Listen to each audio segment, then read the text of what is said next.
dream catcher farm just down the road from where Kerry's operation is, because it's a nasty windy day and the ground is frozen, but it's beautiful in here under this roof. Tell me what your impressions are of him as compared to other horses off the track that you've worked with. I think in a lot of ways he's typical with a lot of horses I've worked with off the track. A lot of times you bring them home and they're a little bit up and they're a little bit nervous, and then within a matter of a couple of days you're dealing with something that's very quiet, very relaxed, very easy to handle, and that's exactly what he's been. I mean, as soon as we got him home, he turned into a pony. What's your typical plan with him each day? When you get on, how long do you ride him? What do you do on an average day? Well, I've been trying to alternate between my hacks out in the field and my rides in the arena. This horse does get bored easily, and he does tend to get a little bit bunchy and a little bit behind my leg in the arena. So I'm trying to mix it up with riding him in the ring and then taking him out in the fields, just so I can get him forward, get him in front of my leg, get him a little steadier in the bridle, and he really seems to enjoy that mentally as well as physically, so it seems to be working for us. Do you feel like in the flat work that he's happier when he's going on a looser rein, or does he like more of a connection? How much leg do you have to use? He does actually take quite a bit of leg. I was a little surprised how much leg he needs, but that's good. I'd rather have a horse that I can put leg on. He does want to be in a frame. He does want you to take some contact and kind of push him into that bridle. He's a little steadier if you can ride him in a little bit more of a frame. You know, I warm him up on a loose rein, but you know, as soon as I pick up a little more contact, he seems to be a bit steadier. When I got on him, I wanted to start out on a looser rein and get him going forward freely, and that was fine at the walk. But when I started to trot, he was just looking for something, and he was looking all over the place, and his little mind's like a pony almost. Yeah. I mean, he's always thinking. And then as soon as I just set my hands and closed him a little bit and rode him to my hands, he was a lot happier and got a lot steadier. So you think he's pretty average for a horse off the track?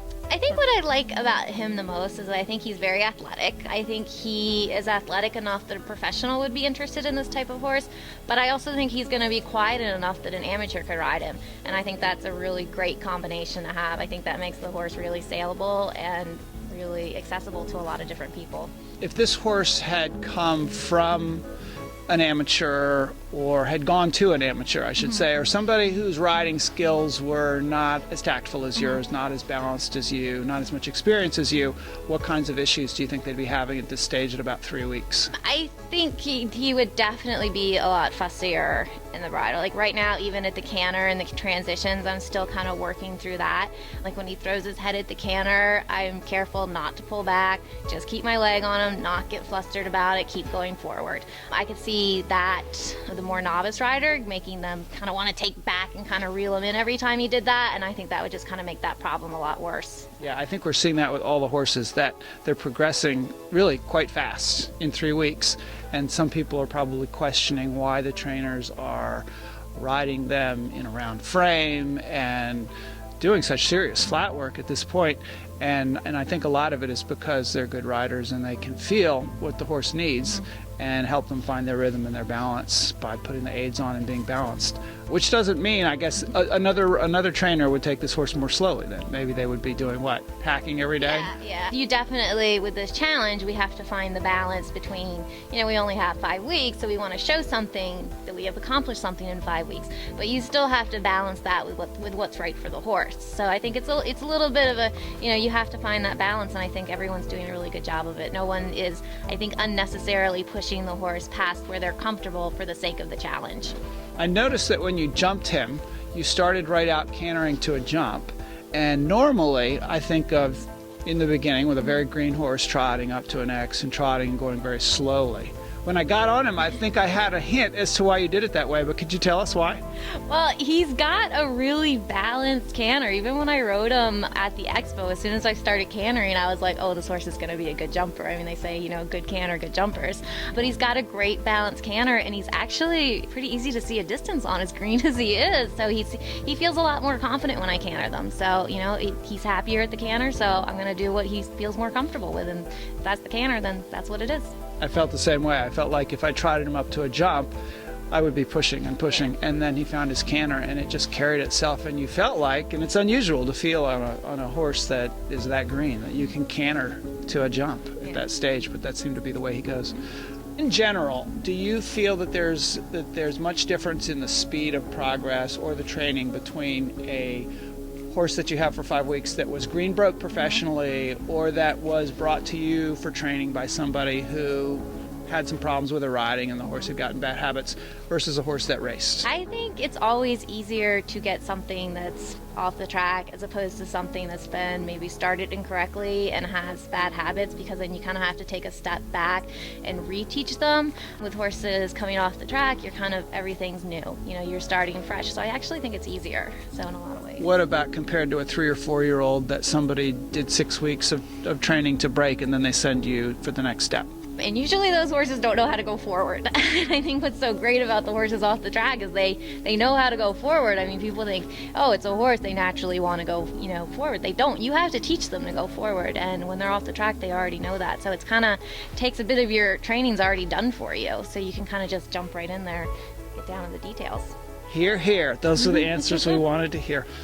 I think we all have the same answers to those questions, is that the horses, when they come off the track, they go forward, they have work ethic, they're balanced, they're athletes already, and they're just ready to learn. And they're ready seen to a lot.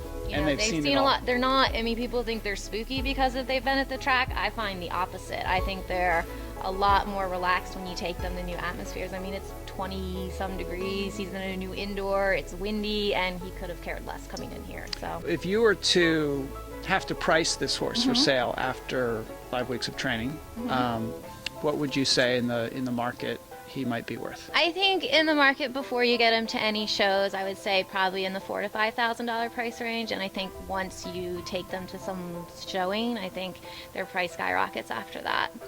You think 6 months from now, if we said we want you to keep this horse for another 6 months, what do you think he'd be doing, and what do you think he'd be worth? Well, I think he would be going to some horse trials this spring. I think I would probably start him out with some combined test or little local jumper shows, just to kind of get him out, see the world, so we could go make our mistakes in kind of a stress-free environment. But I see no reason why this horse couldn't go do some lovely eventing this spring. And after he's done that, Beginner novice horse, you're talking the $10,000 to $12,000 range realistically. in 6 months, Yeah. and then a year from now? Well, a year from now, we'll be getting ready for first 1-star, Robin. A year from now, I mean, again, you know, so many variables come into play, but I mean, there's no reason why a horse this athletic can't, you know, be an upper level event show horse and be worth in the upwards, you know, to $20,000 to $30,000. Some people will raise an eyebrow at that, especially when you say a 1-star in a year. And in fact, I have to agree with you that I got into breeding and found, after doing horses off the track, and found that it took me at least twice as long with something that we started on the farm, and then by the time that horse was ready to do a 1-star, as opposed to horses off the track. One year I had 3 that all were prepared for a 1-star within just over a year. They were going preliminary, and it's because they had all that great background in the beginning.